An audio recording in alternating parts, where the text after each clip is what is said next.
ఇది ఒక పద్యం ఎవరు రాశారో తెలియదు. ఈ భవాన్ని తెలివి ఎప్పుడు లేనప్పుడు ఏనుగులాగట విపరీతంగా నేనే ఎవరికి మించిన వాడిని కాదు అన్నట్టుగా ఆ ఏనుగు ధీమాగా తిరిగిందిట.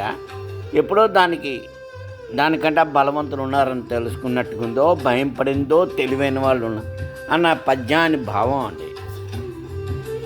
తెలివి యొక్కింత లేని ఎడ తృప్తుడనై కరిభంగి సర్వమున్ తెలిసినంచు విహరించు తొల్లి ఇప్పుడు జ్వల పండితొల ఇంచుక బుద్ధిశాలినై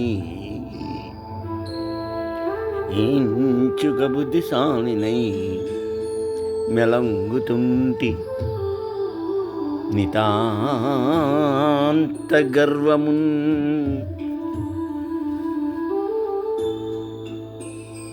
తెలివి యొక్కింత లేనియడ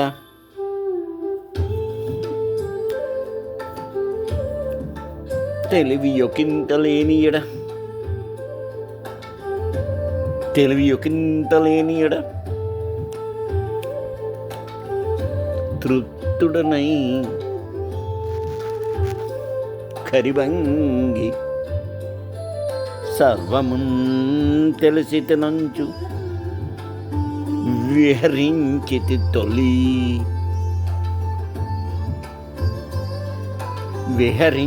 తొలి ఇప్పుడు జ్వల పండుతొల ఇంచుక బుద్ధిశాలినై మెలంగుతుంటి నితాంత గర్వమున్